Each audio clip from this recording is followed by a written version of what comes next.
Hello, magluluto ako ng tahong. Gagawin natin merong kawali. Maglalagay tayong kaunting mantika.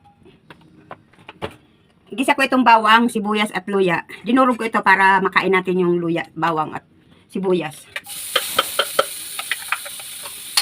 Diba kasi pag nagluluto tayo, pag kakain na, naiwan yung mga sibuyas, luya. Kaya ginaganito ko para makain. Hindi masasayang yung mga natin, ingredients. Ayan, nagisa na natin bawang sibuyas. Ilagay na natin itong tahong.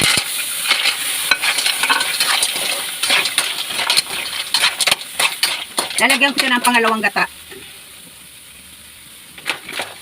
Kaunti muna. Sabay ko na itong malunggay. Kangkong. Tapos itong malunggay.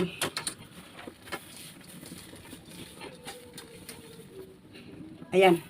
Takpan natin. Para maluto yung malunggay. Saka kangkong.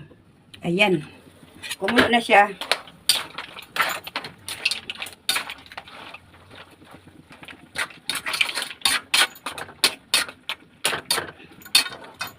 Lalagay tayong kaunting asin.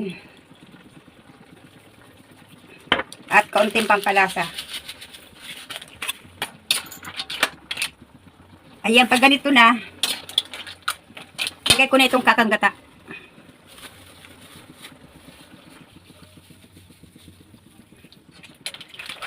Wow, ang sarap dito.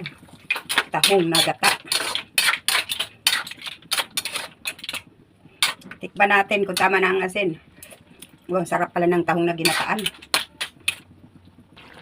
Ayan, yung gata namin na tahong na may malunggay at kangkong. Ayan o, yummy yummy yan. Sarap, sarap. Ang sarap ng sabaw. Ayan ang tahong-tahong. Ayan.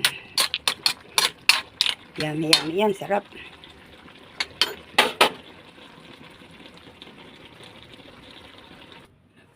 Ito na yung tahong natin. Ayan. Tahong.